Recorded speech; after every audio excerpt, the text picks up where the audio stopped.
Buenos días. El día de hoy nos toca hablar de hipotálamo en la clase de neuroanatomía. Mi nombre es el doctor Edgar Fragoso Sánchez, soy residente de segundo grado del Hospital 450 de Neurocirugía de Durango. El día de hoy me toca hablar una parte del diencéfalo. En esta ocasión vamos a hablar del hipotálamo.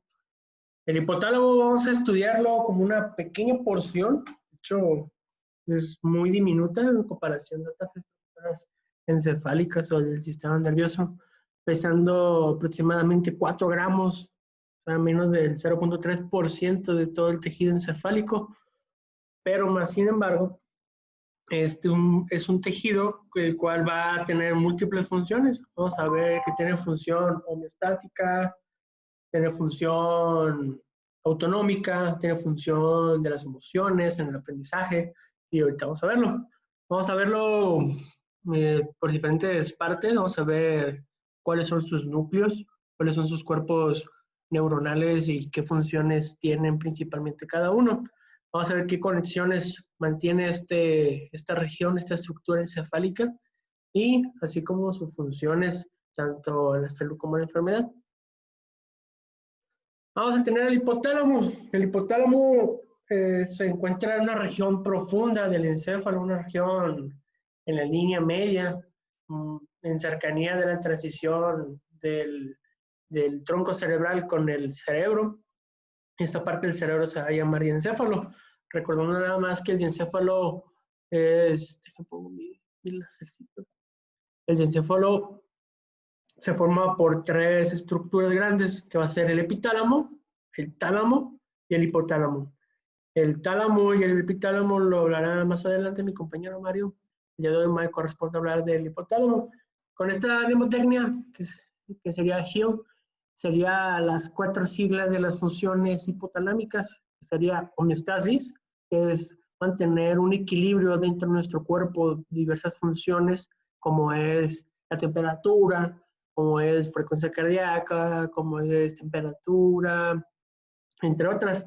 Sistema endocrino, vamos a ver que es un regulador importante de la glándula pituitaria, que se encuentra en una situación inferior a ella, en la silla turca, que va a estar en constante comunicación, liberando sustancias que van a estimular o inhibir la producción o liberación de las hormonas hipofisiales para mantener los ejes endocrinológicos en balance. Así también vamos a tener que el hipotálamo tiene función autonómica. ¿Qué quiere decir esto? Que tiene función visceral con los sistemas nerviosos parasimpáticos y simpáticos, ya sea para una lucha-huida, para prepararnos para una pelea o para huir de una situación, así como también ayudarnos para situaciones de que está nuestro cuerpo relajado, nuestro cuerpo en función parasimpática.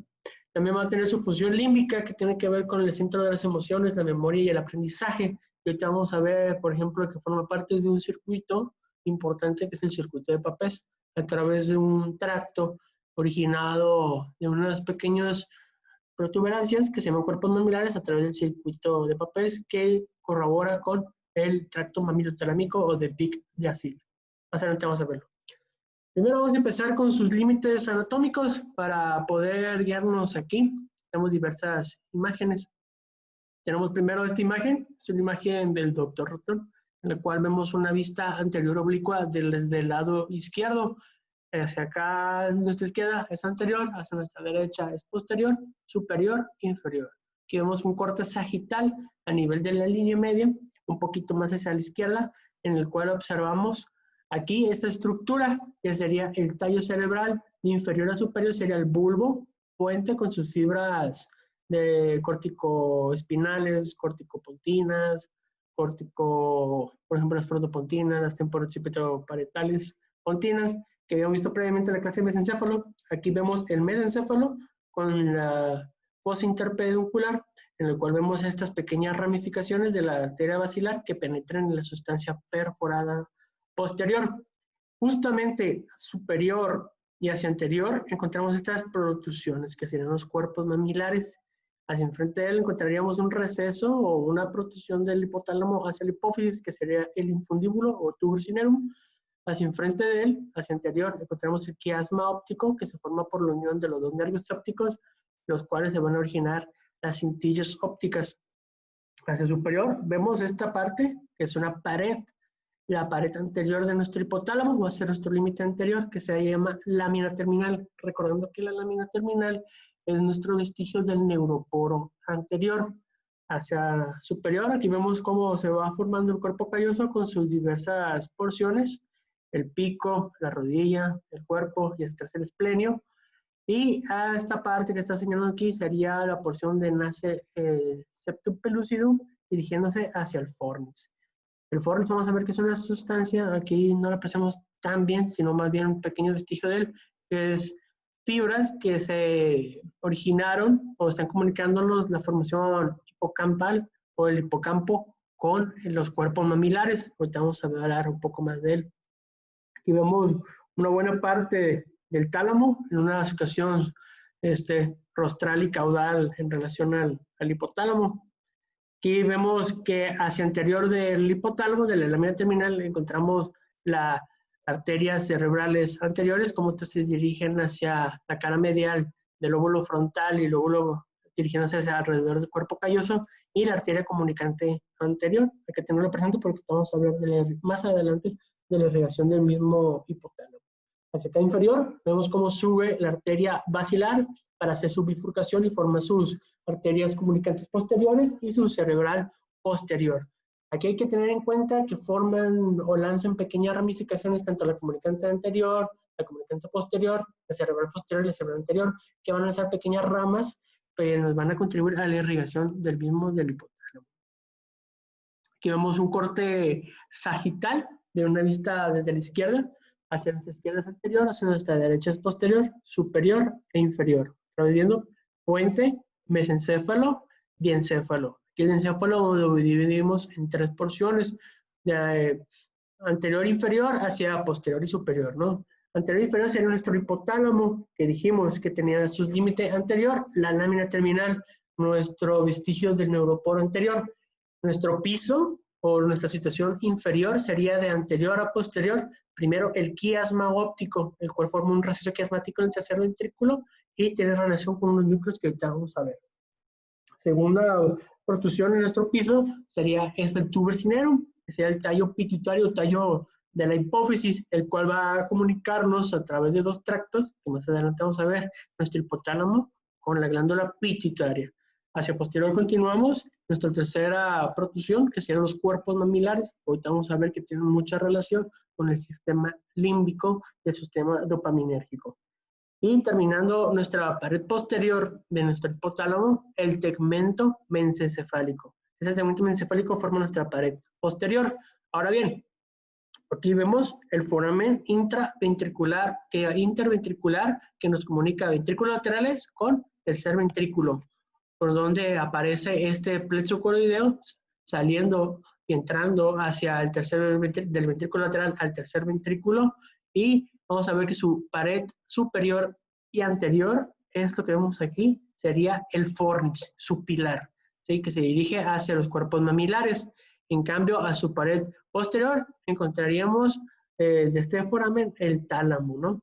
Entonces, aquí del foramen de Monro o foramen interventricular, dijimos una línea que se dirige hacia el acueducto mesencefálico o acueducto de Silvio. Esta línea vamos a conocerla como línea hipotalámica. Esta línea hipotalámico, surco hipotalámico, es un vestigio de nuestro surco limitante, el cual va a ser nuestra pared superior del hipotálamo, terminando hacia la comisura gris anterior. Entonces, otra vez, de anterior, lámina terminal, inferior, quiasma, infundíbulo, tuber cinerum, cuerpos mamilares. Posterior, tegmento mesencefálico, superior, surco hipotalámico o surco limitante. ¿De acuerdo? Y vemos bien nuestros límites anatómicos. Entonces, estamos viendo que estamos trabajando en una situación muy pequeña, muy chica del encéfalo, pero bastante importante, ¿no? Aquí vemos una disección igual, una vista desde el lado izquierdo, en el cual vemos un corte a nivel sagital, pero además hubo bastante trabajo en él. Aquí se disecó el cuerpo del fornix, este que vemos aquí es el fornix, que se originaba del subículo del hipocampo y de del cuerpo del hipocampo, dirigiéndose en forma de C alrededor del tálamo. Así también recordamos que aquí en el cuerno temporal del ventrículo lateral, en su situación anterior, vamos a encontrar el cuerpo amigdalino o el núcleo amigdalino, el cual va a contribuir también con una referencia hacia el hipotálamo, que es esta pequeña línea que vemos una muestra aquí. Sería la estría medular talámica, que aquí forma una tenia, la tenia talámica, que sería su superficie más visible desde el ventrículo lateral. Esa estría medular forma como una pequeña soporte para el poroideo. Y vemos cómo se disecó también el septum pellucidum, que sería nuestro tabique, donde también encontramos núcleos septales, que se comunica con nuestro hipotálamo. Más adelante lo vamos a ver a través de un tracto prosencefálico medial. Acá hacia profundo vemos cómo está nuestro núcleo caudado, y aquí vemos cómo se comunica hacia el foramen de Monro, hacia el tercer ventrículo de nuestro ventrículo lateral. Lámina terminal, quiasma, tubo cinero con nuestro infundíbulo hacia la hipófisis, nuestros cuerpos mamilares y el tegmento mesencefálico. Aquí está nuestro surco hipotalámico o surco limitante. ¿De acuerdo? Muy bien, vamos a continuar.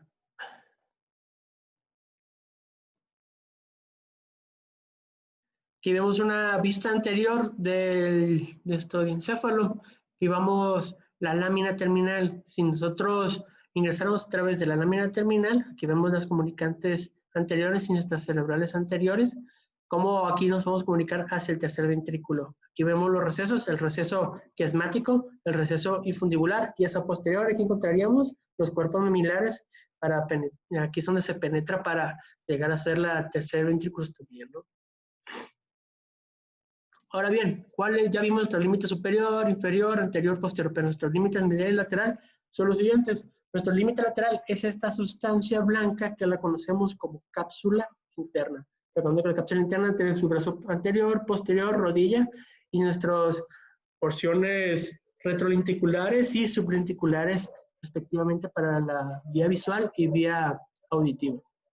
Nuestra superficie medial se encontraría en relación con el tercer ventrículo, recordando que nuestro hipotálamo va a formar parte de la pared del tercer ventrículo.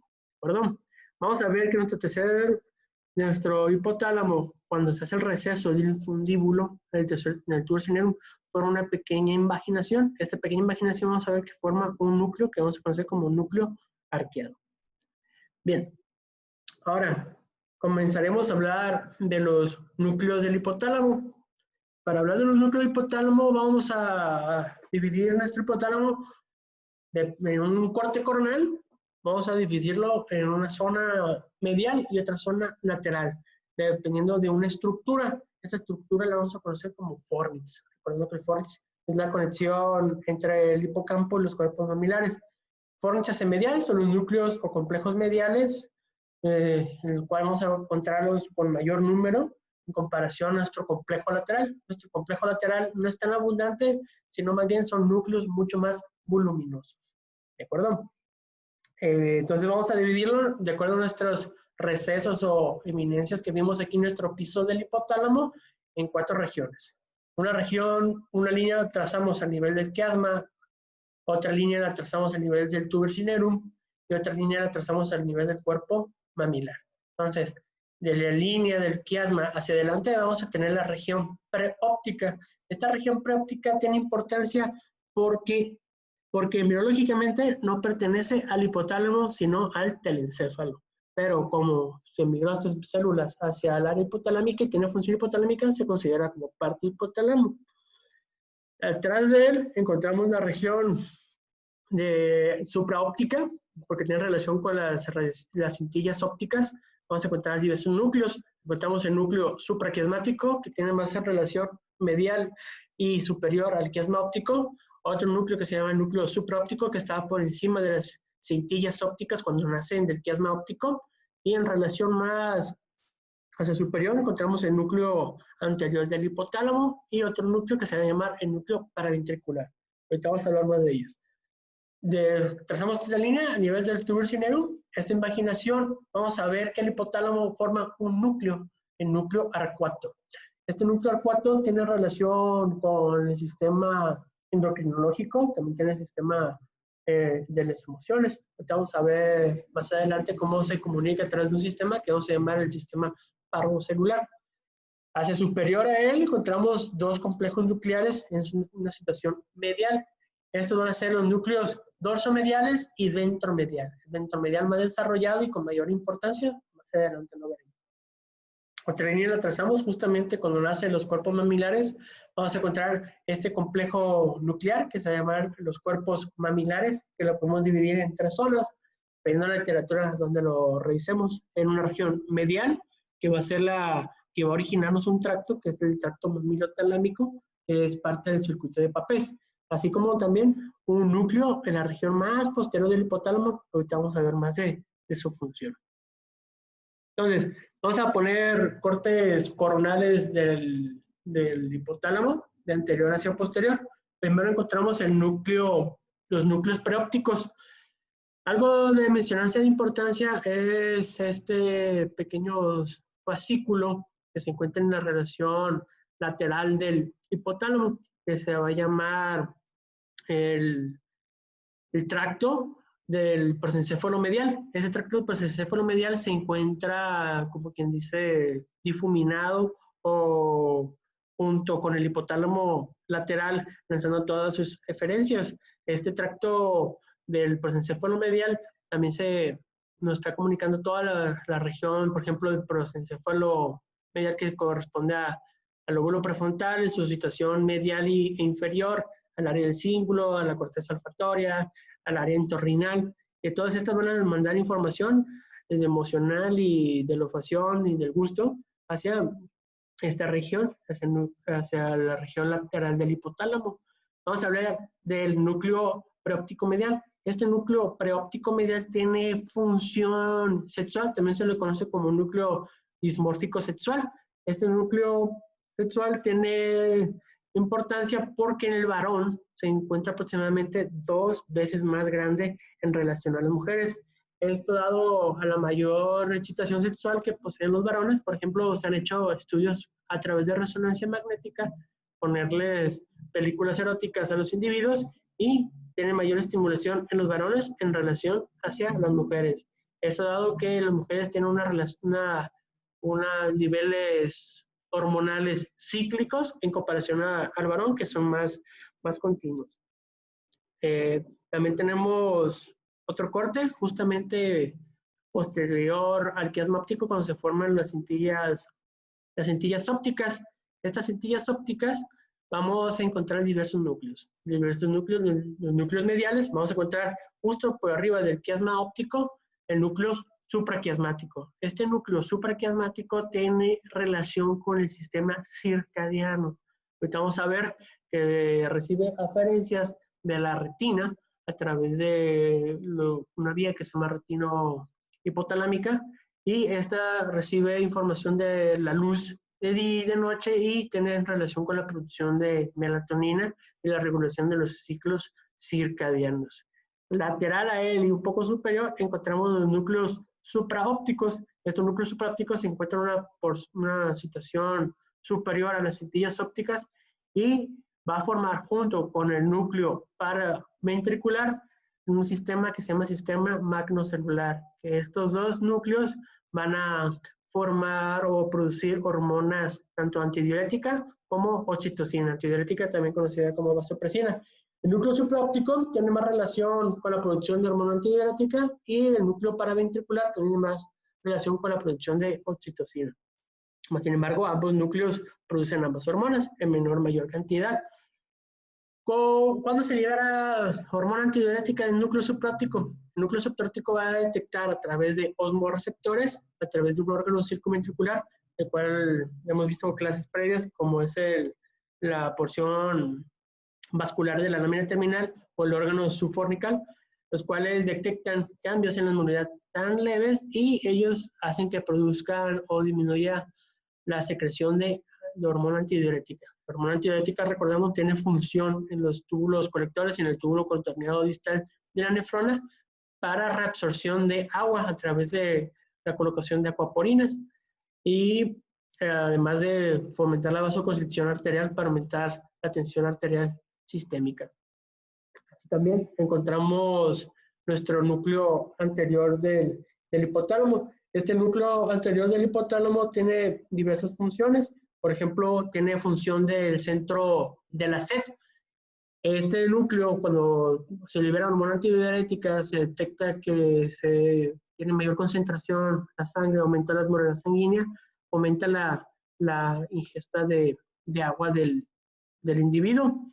En situaciones que se destruye este núcleo, en situaciones de tumoraciones, por ejemplo, el individuo pierde la capacidad de percibir la sed o de generar la sensación de sed. Por lo tanto, produce estados de deshidratación bastante severos. Y en este corte, a nivel del quiasma óptico, ya empezamos a ver este núcleo, el núcleo lateral del hipotálamo. Este núcleo lateral del hipotálamo es la porción aún más grande de los complejos nucleares, el cual tiene diversas funciones. Por ejemplo, tiene funciones con el apetito y tiene también función con el ciclo circadiano, el ciclo de sueño-vigilia. Este ciclo de sueño-vigilia produce una serie de neuronas que producen orexinas. Estas orexinas tienen que ver con la fomentación tanto del apetito también como la fomentación del sueño y del despertar. Se ha visto que en situaciones de destrucción de neuronas del núcleo lateral se pierden estas neuronas orechinérgicas y fomenta la producción de la patología de la narcolepsia. Se ha visto que una vacuna, la vacuna contra el virus de la influenza H1N1, puede llegar a formar inmunidad cruzada contra neuronas del hipotálamo lateral, causando esta patología que se llama narcolepsia, que el cual forma ataques irresistibles de sueño en el cual el individuo cae dormido. Le vamos a conocer como ataques como cataplejía. Ya hablamos de estos núcleos, vamos a pasar al siguiente corte, ¿no? El siguiente corte lo tenemos a nivel del infundíbulo. Vamos a ver que aquí en el infundíbulo tenemos una pequeña depresión en el puro línea media que vamos a conocer como núcleo arcuato. Este núcleo arcuato tiene relación con el sistema endocrino, como ser un pequeño relevo de las vías hormonales para formar nuestro sistema hipofisario portal. Además, tiene también funciones emocionales, más adelante la vamos a ver. Además, tiene como un blanco específico para la leptina. Recordemos que la leptina tiene que ver para suprimir el consumo de los alimentos. También tiene función junto con el núcleo hipotalámico lateral, tanto función orechinérgica como anorechinérgica. Ya hemos visto que tiene funciones para el apetito y la saciedad, así como para el ciclo de sueño y vigilia. Vamos a tener dos núcleos, el núcleo ventromedial y el núcleo dorsomedial. De estos dos, el más importante, ¿cuál va a ser? Va a ser el ventromedial. Este núcleo ventromedial tiene funciones de la ira, tiene funciones del apetito, tiene funciones del ciclo de sueño y vigilia. Entonces, vamos a ver que lesiones en este núcleo tienen diversas manifestaciones. Más adelante vamos a ver que puede llegar hasta formar un síndrome. Más adelante vamos a ver. En la porción posterior del hipotálamo, vamos a encontrar los cuerpos mamilares. Estos cuerpos mamilares habíamos dicho que se pueden dividir en tres porciones. Una porción medial más abundante, de la cual van a ser un tracto, el tracto mamilotalámico o tracto de Epicacir, que tiene mucho que ver con la función del sistema límbico. Así también tenemos una porción intermedia y una porción lateral. En la región posterior del hipotálamo tiene que ver con funciones autonómicas. Por ejemplo, aquí se forman la mayoría de las funciones autonómicas descendentes y descendentes, por ejemplo, del fascículo longitudinal dorsal, con las funciones de la temperatura, con funciones del sistema simpático. Vamos a ver ahora conexiones del hipotálamo. Las conexiones del hipotálamo las podemos dividir en dos partes, una parte local y una parte externa. La parte local vamos a tener dos, que va a ser la porción hipotálamo hipoficiario, que va a ser el complejo de células magnocelulares, y el complejo túbulo hipoficiario, que va a tener que ver con el sistema parvocelular. Muy bien. Ahorita vamos a ver más adelante ello cuando veamos la función endócrina, ¿no? Y las conexiones externas o exteriores del hipotálamo, tenemos sus conexiones aferentes, sus conexiones eferentes. Y las más importantes están en negritas, que yo consideré. Las eferentes, por ejemplo, tenemos la vía retino-hipotalámico. Este retino-hipotalámico se origina de las células ganglionales de la retina, en las cuales se pueden dirigir directamente hacia el hipotálamo o a través de una conexión geniculado hipotalámico. Eso tiene que ver con el núcleo supraquiasmático y el ciclo de sueño y vigilia y el ciclo circadiano, que tiene que ver con la percepción de luz con nuestro cerebro visceral. Ahora, el fornix. El fornix es importante porque va a ser la principal aferencia de nuestro hipotálamo. Recordemos que el fornix se origina de una porción de nuestro cerebro que sería el hipocampo. A través del hipocampo y el subículo se forma este fornix que va rodeando el tálamo hasta alcanzar nuestro hipotálamo, ¿no? Este se dirige específicamente hacia los cuerpos mamilares para formar parte del circuito de Papez. Ahorita vamos a ver un poco más de él. También tenemos formación amígdalo hipotalámico, que este se comunica al hipotálamo a través de una estructura, vamos a verla, que se llama estría medular. Esta estría medular se dirige en una situación muy cercana al fornix, pero en igual de dirigirse al cuerpo mamilar, esta se dirige hacia el hipotálamo, hacia las regiones autonómicas. Eso tiene que ver con funciones autonómicas en relación a la emoción, dado que nuestro complejo amigdaleo de la amígdala tiene que ver con funciones de lucha-huida, con procesos de ira, de emociones. Así también tenemos un tracto, el tracto tálamo-hipotalámico, que es un tracto de retroalimentación, que vamos a ver del tracto mamilo-talámico, que tiene mucho con el proceso de las emociones y el proceso de aprendizaje. Tenemos también el tracto proencefálico medial. Este tracto proencefálico medial se origina de zonas del prosencéfalo, como es el cíngulo, como es la corteza subcallosa, la corteza entorrinal, la corteza del uncus. Todas estas envían información hacia el hipotálamo, que tiene que ver con el sistema límbico y el sistema de emociones. Todas estas se funden a los núcleos hipotalámicos, principalmente mediales y laterales. Acordarnos que el tracto proencefálico medial lo encontramos, como quien dice, fusionado, lo encontramos desvanecido entre el núcleo hipotalámico lateral. Así también encontramos el tracto del pedículo mamilar inferior. Este tracto de pedículo mamilar inferior tiene como una vía de retroalimentación con los núcleos que habíamos visto dopaminérgicos del mesencéfalo, como es el dorsal y ventral del tegmento. También tenemos el fascículo longitudinal dorsal, que es el fascículo de Schutz. Ese fascículo tiene que ver con información que va a mandar el hipotálamo hacia los nervios craneales, tanto parasimpáticos de aquí del tallo cerebral, de los nervios craneales, así como va a bajar hasta la médula espinal para también comunicarse con las porciones simpáticas. Vamos a ver que también tiene relación con el sistema reticular y ahorita vamos a hablar un poquito más de él. Paridohipotalámicas. Estas paridohipotalámicas son vías que se originan del núcleo lentiforme de los ganglios basales y tienen que ver con funciones del sistema extrapiramidal y del movimiento con el hipotálamo y el cerebro visceral. Cerebrohipotalámicas, muy parecidas al núcleo lentiforme, pero con el cerebelo, que tienen que ver con sistemas autónomos y el cerebelo.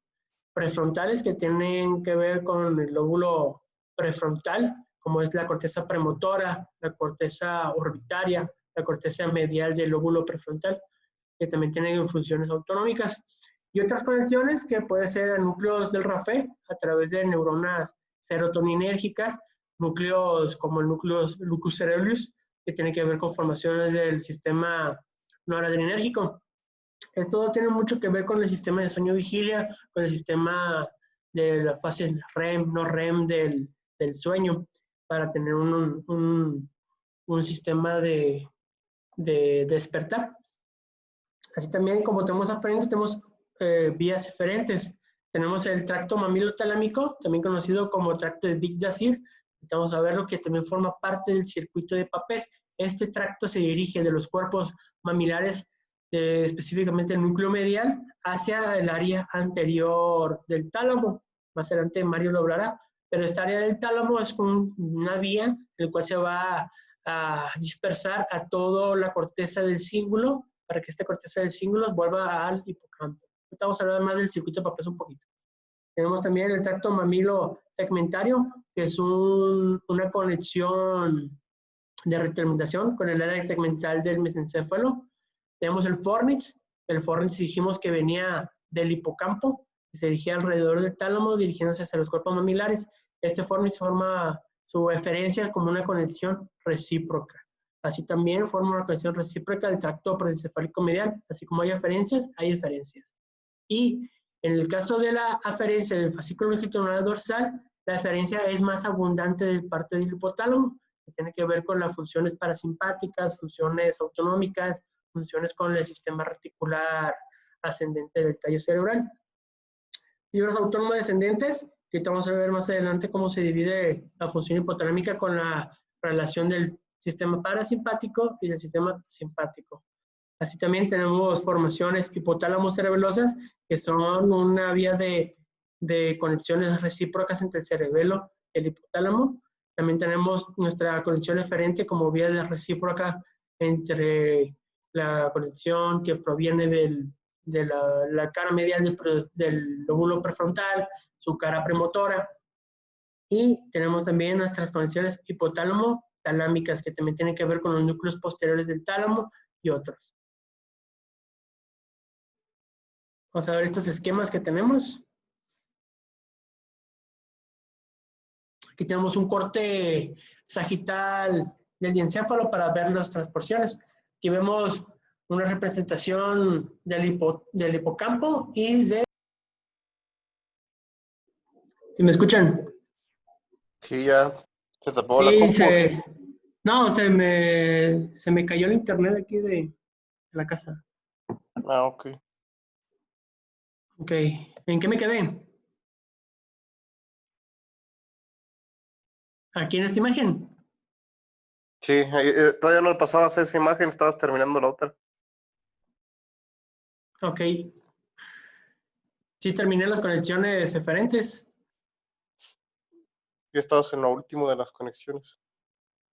Bueno, nada más para recordar que las hipotálamo cerebelosas, las prefrontales y las hipotálamo talámicas son conexiones recíprocas con sus conexiones aferentes, ¿no? Este esquema es un esquema de un corte sagital del diencéfalo para ver sus principales vías. Aquí estamos representados su conexión aferencia provenientes del cuerno temporal del ventrículo lateral, que recordando que en su piso encontramos el hipocampo y en su pared anterior el núcleo de la amígdala. Ambos tienen conexión con el hipotálamo. El hipocampo, a través del subículo, se forma el fornix. El fornix rodea al tálamo y se encuentra tanto en su atrio, en su cuerpo del cuerpo lateral, y forma la pared anterior del agujero de Monro, para dirigirse hacia el núcleo mamilar de los cuerpos mamilares, el núcleo medial. Tenemos que ver que tiene que formar o va a formar parte del circuito de Papez, con la emoción y el aprendizaje. En cambio, el núcleo de la amígdala va a tener una conexión hacia los núcleos hipotalámicos a través de una estría, la estría medular. Esta estría medular se encuentra en relación también del tálamo y se va a ingresar hacia el hipotálamo a través de la comisura gris anterior hacia los núcleos amigdalinos. Así también tenemos la conexión del tracto proencefálico medial, que se originaba del cíngulo, se originaba de la corteza olfactoria, del uncus, del área subcallosa, para tener una relación del sistema límbico con el sistema nervioso autónomo o cerebro visceral. De aquí se originaban diversos tractos. Por ejemplo, un tracto muy importante que se va a dirigir hacia la sustancia reticular, hacia los núcleos, hacia los núcleos parasimpáticos y simpáticos a lo largo de la médula espinal, que va a ser vías autonómicas descendentes. Ahorita vamos a ver qué parte del hipotálamo se encarga de cada qué. También tenemos otros fascículos, por ejemplo, fascículos eferentes importantes. Tenemos el fascículo longitudinal dorsal o de Schultz, que tiene que ver con los nervios craneales, tiene que ver con la salivación. Por ejemplo, si nosotros vemos a través de nuestra vista, un platillo que nos agrade o nos llame la atención, va a llegar esa información a través de los diversos tractos, por ejemplo, el tracto proencefálico medial, el tracto retino hipotalámico, va a generar un estímulo y este estímulo va a generar a través del tracto dorsal longitudinal los núcleos salivatorios, por ejemplo, para fomentar la salivación o la secreción gástrica. Tenemos el tracto mamilotegmental, que era un sistema de alimentación del cuerpo mamilar con las áreas dorsal y ventral del tegmento, que tiene que ver con las emociones y el sistema dopaminérgico. Aquí vemos cómo se originan dos tractos, el tracto túbero hipofisial, que tiene que ver con el núcleo paraventricular y el núcleo supraóptico, que dijimos que eran núcleos con células magnocelulares que producían supraóptico sobre todo antidiurética y paraventricular sobre todo oxitocina en comunicación con la neurohipófisis posterior en sus órganos, ¿no? Dijimos que estos núcleos tienen mucha relación con dos órganos de los órganos circunventriculares, que van a ser el órgano vascular de la lámina terminal y el órgano subfornical o subtrigonal, aquí en relación al fornix, que estos son órganos circunventriculares que se pierde la barrera hematoencefálica y tienen receptores de la osmolaridad sanguínea que fomentan la liberación de estos hacia la neurohipófisis o lóbulo posterior de la hipófisis. También tenemos aquí el núcleo arqueado, el cual el núcleo arqueado va a comunicarse con el núcleo, con el lóbulo anterior de la hipófisis a través de un tracto, el tracto hipotalámico hipofisiario, el cual va a liberar hormonas inhibitorias o hormonas liberadoras de diversas otras. Vamos a verlo más a detalle.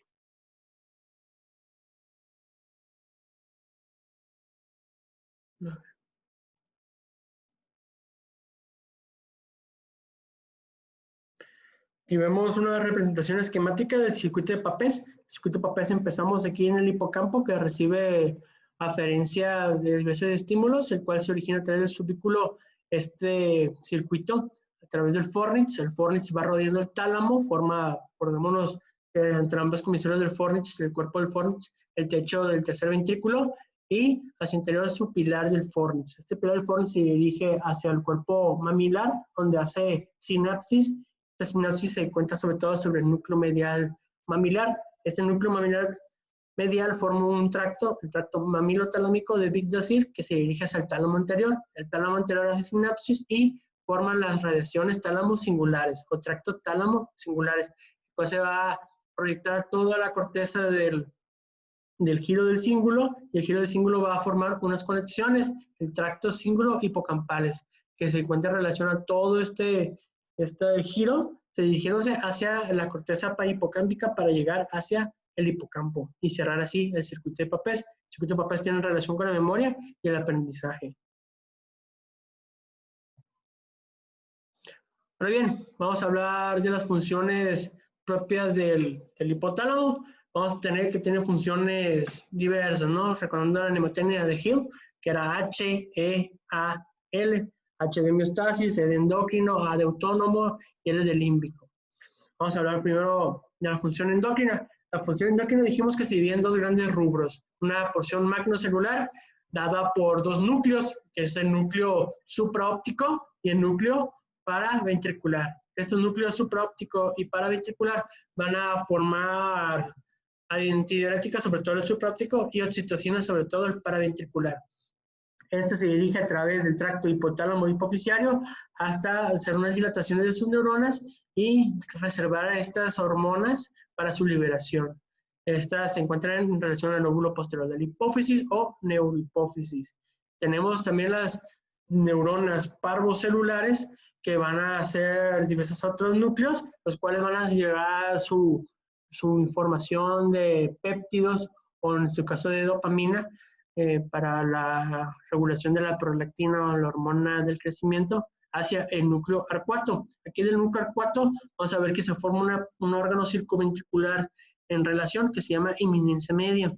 Aquí en la eminencia media vamos a empezar nuestro trayecto que vamos a llamar sistema porta hipofisiario, que tiene relación con el sistema endocrino del lóbulo anterior. Aquí se liberan bastantes hormonas que pueden ser tanto liberadoras o inhibidoras. Esas hormonas liberadoras e inhibidoras, dependiendo el ciclo circadiano, dependiendo del ciclo hormonal, van a liberarlo. Por ejemplo, el núcleo preóptico tiene relación con la liberación de hormona gonadotrofina, liberadora de gonadotrofinas, que esta va a comunicarse desde el lóbulo anterior de la hipófisis para la liberación o inhibición de la liberación de folículo estimulante o luteinizante. De todas estas hormonas son peptídicas, excepto una, que es la hormona inhibitoria de la prolactina, que en sí es dopamina, un aminoácido, ¿no?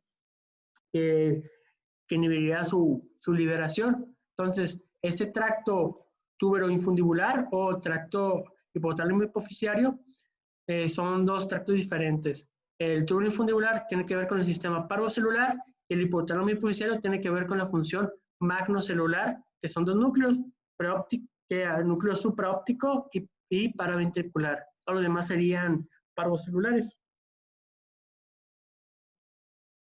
Esto ya lo veremos más a detalle del sistema porte hipofisiario y de la hipófisis y irrigación en el tema siguiente, que es el de hipófisis. Ahora bien, la función autónoma. La función autónoma vamos a dividirlo en dos partes. Una porción anterior y una porción posterior. ¿Sí? La porción anterior tiene relación con el sistema parasimpático. ¿Qué quiere decir? Cuando estamos viendo Netflix, estamos en la casa, estamos a gusto, entonces van a formar estímulos, por ejemplo, en la frecuencia cardíaca vamos a tener una frecuencia cardíaca baja, en nuestros bronquios, por ejemplo, no ocupamos respirar tanto aire, entonces va a ser una broncoconstricción. En cambio, nuestra porción posterior del hipotálamo, nuestra porción posterior, va a tener dos funciones. La función simpática es lucha o huida. En caso de la lucha, va a estar más relación con el sistema del núcleo ventral medial del hipotálamo y el núcleo anterior con el sistema de huida. Entonces, el ventral medial del hipotálamo tiene que ver con echar a andar acciones de ira, de rabia en el individuo, mientras que la activación del núcleo anterior del hipotálamo tiene que ver con situaciones de huida, así como también aquí el Jack Sparrow, ¿no? Entonces, ¿dónde se van a proyectar cada uno? Recordando que el sistema autónomo parasimpático vamos a llamar sistema cráneo-sacro. ¿Por qué? Porque los nervios craneales van a tener información pregangliar parasimpática y nuestro sacro S2, S4 también vamos a ver que forma inervación parasimpática a través de los nervios esplácnicos pélvicos. Y en relación al lóbulo en la región posterior del hipotálamo, estas se dirigen hacia nuestro toracolumbar, nuestra región simpática, que tiene que ir desde C8 o T1, dependiendo de la literatura donde se revise, hasta L2. Ay, qué feo. Bueno, entonces el hipotálamo anterior o el hipotálamo posterior pues tienen sus funciones. Por ejemplo, el hipotálamo anterior a través del tracto longitudinal dorsal de Schultz se comunica con los núcleos salivatorios en caso de ver una comida apetitosa para fomentar la estimulación de nuestras glándulas salivales, o por ejemplo a través del tracto proencefálico medial, un sistema emocional fuerte de tristeza puede llegar hasta ocasionar a través de este sistema parasimpático la estimulación de la glándula lagrimal, ocasionando llanto. Bien. Temperatura. Igual dividimos en dos partes nuestro hipotálamo. Nuestro hipotálamo anterior tiene que ver con la regulación en caso de aumentos de temperatura. Cuando hay aumento de temperatura, nuestro hipotálamo anterior se encarga de llevar a cabo mecanismos para disipar la temperatura, como vasodilatación de los vasos, sudoración, con tal de disipar este aumento de temperatura. Lesiones en el hipotálamo anterior van a originarnos una hipertermia, en el cual el paciente va a tener una hipertermia de origen central y va a desarrollar elevaciones de temperatura bastante fuertes, como es el caso que tenemos un paciente ahorita en una cama de la 366, que probablemente tiene una lesión alrededor del hipotálamo. En contraparte, tenemos la región del hipotálamo posterior, que está más estimulado por situaciones de disminución de la temperatura, pero en el caso de este hipotálamo posterior, cuando siento una disminución de temperatura, echan a dar mecanismos, por ejemplo, la piloerección o fasciculaciones de nuestros músculos para generar temperatura. Pero cuando hay una lesión de este núcleo o este complejo posterior del hipotálamo, vamos a tener una situación que se llama poiquilotermia. ¿Qué quiere decir esto? La poiquilotermia en el cual el individuo obtiene la temperatura del medio ambiente, así como los reptiles que tienen la temperatura de su medio ambiente. ¿Por qué sucede esto y no una hipotermia como tal? Pues vamos a ver que el complejo anterior, para llegar hacia los núcleos, pues tiene que pasar a través del complejo posterior. Entonces, se pierde tanto la regulación del aumento de temperatura, así como también la disminución de la temperatura. Entonces, el paciente pierde la capacidad de mantener una homeostasis de la temperatura del cuerpo, ¿no? Entonces, lesiones de la región anterior del hipotálamo nos puede dar una hipertermia y las regiones posteriores del hipotálamo una poiquilotermia, en la cual el individuo obtiene la temperatura del medio ambiente. Ahora, en caso de la alimentación, el hipotálamo va a tener relación con el sistema de saciedad y apetito. La saciedad vendría llevándose a cabo a través de un núcleo específico que sea el ventral medial, justamente por encima del tubo cinerum, que es la invaginación hacia la hipófisis. En caso de una interrupción, una lesión de este núcleo, nos ocasionaría un apetito voraz, en el cual el paciente va a tener amplia ingesta de los alimentos y tendencia al aumento de peso. En cambio, el núcleo lateral del hipotálamo tiene que ver con el apetito, en el cual el paciente va a tener el deseo de comer, que en lesiones de este núcleo lateral, el paciente va a tener sintomatología de anorexia, de represión a los alimentos, y va a tener una emaciación, una pérdida de peso importante. Entonces, ventral medial, saciedad. Lesiones de este, el paciente o el individuo va a tener aumento del apetito. En contraparte, lesiones del núcleo lateral, va a tener pérdida del apetito y disminución de apetito y emaciación. Sueño y vigilia, igual, lo dimos en una porción anterior, una región posterior. La región anterior va a tener con aumento del sueño, del dormir, de fases del sueño no REM y REM, en contraparte del sueño en la región posterior con el proceso de mantenernos en vigilia. Lesiones en la porción anterior van a causarnos problemas en la conciliación del sueño y en la región posterior problemas en el despertar.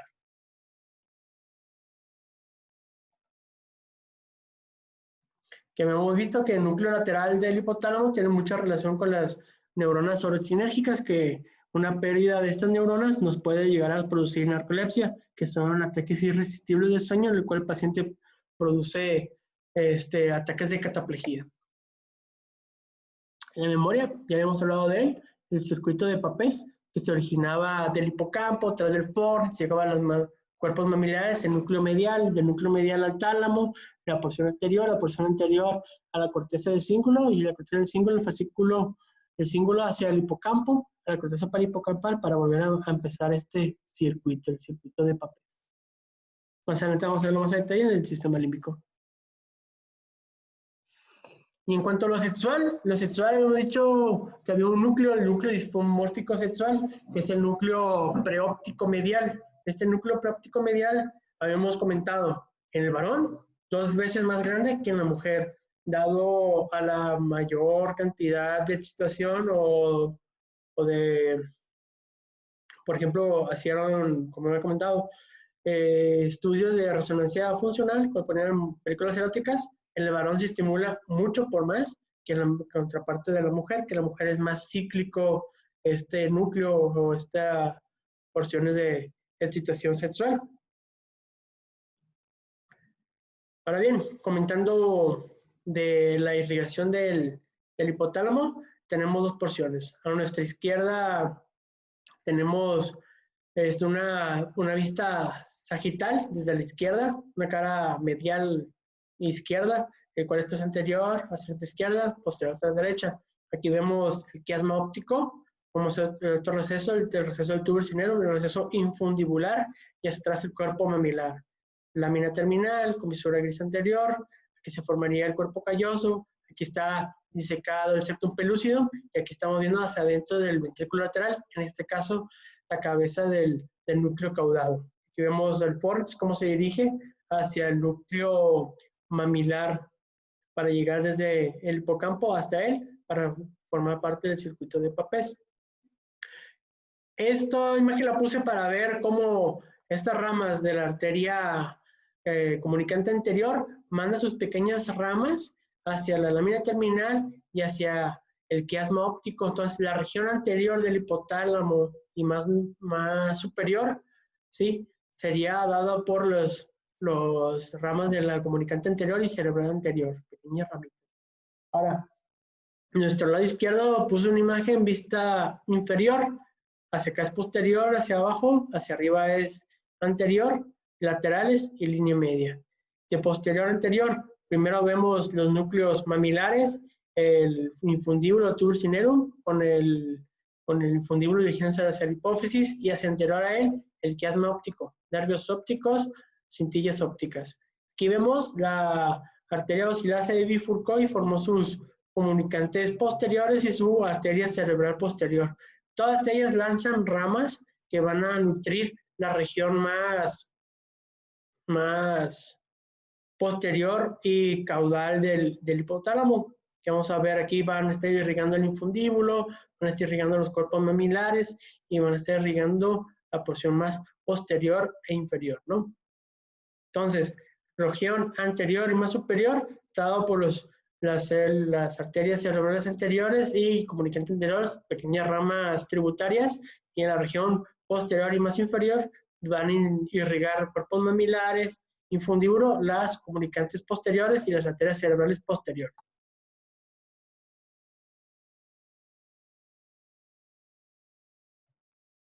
Continuamos. Ahora vamos a ver un poquito de síndromes del mesencéfalo. Vamos a tener diferentes síndromes. Vamos a ver primero las crisis gelásticas. Crisis gelásticas son ataques inapropiados de risa muy parecidos a la parálisis pseudobulbar, pero en este caso las crisis gelásticas se deben a lesiones del hipotálamo anterior. Estas lesiones del hipotálamo anterior van a causar muy comúnmente la etiología son amartomas hipotalámicos, en el cual el infante va a tener retraso psicomotor, va a tener también pubertad precoz, pero lo más característico de estos tipos de amartomas son un tipo de crisis epilépticas que se llaman crisis gelásticas, en el cual el infante va a tener una risa o unas carcajadas que son inapropiadas para lo que está haciendo o lo que está sucediendo. Esto muy comúnmente menciona que se puede confundir con situaciones psiquiátricas, situaciones psicológicas, y cuando se puede pasar desapercibido este tipo de malformación, como es una amartoma hipotalámico. Aquí vemos al infante cómo se está riendo en situaciones que no tendría que reírse, ¿no?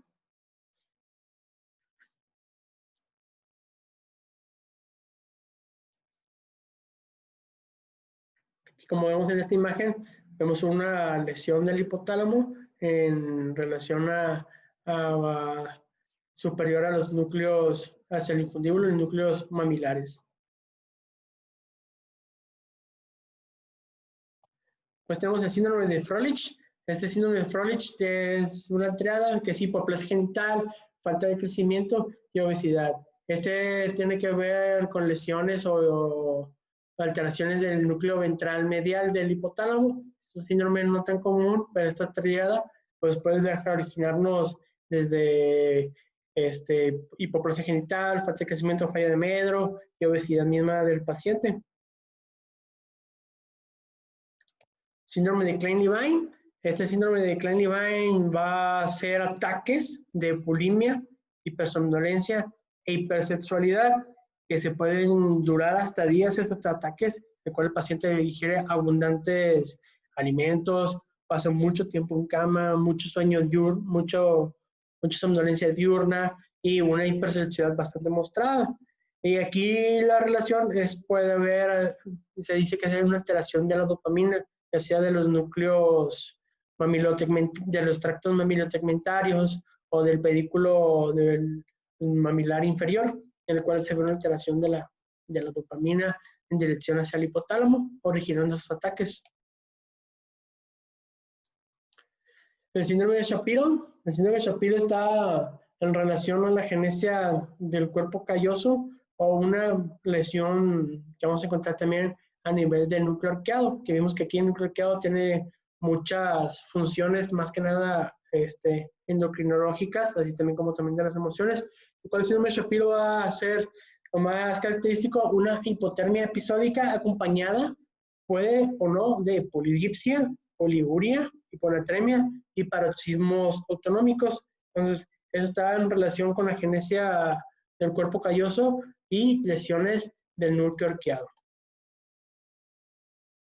Por último, el síndrome encefálico de la infancia, que es el síndrome de Russell, en el cual vamos a ver una destrucción, sobre todo del complejo del hipotálamo lateral, por tumores hipotalámicos, en el cual vamos a tener niños con buen apetito, pero con emaciación. Aunque vemos al paciente con pérdida de peso importante, en el cual disminuye su índice de masa corporal, estos niños vamos a encontrarlos felices y activos. También se puede encontrar nistagmo, alteraciones de la temperatura y vómitos. Entonces, el síndrome encefálico infantil o síndrome de Russell se encuentran en lesiones principalmente de los núcleos hipotalámicos laterales. Bueno, eso sería por mi parte el día de hoy.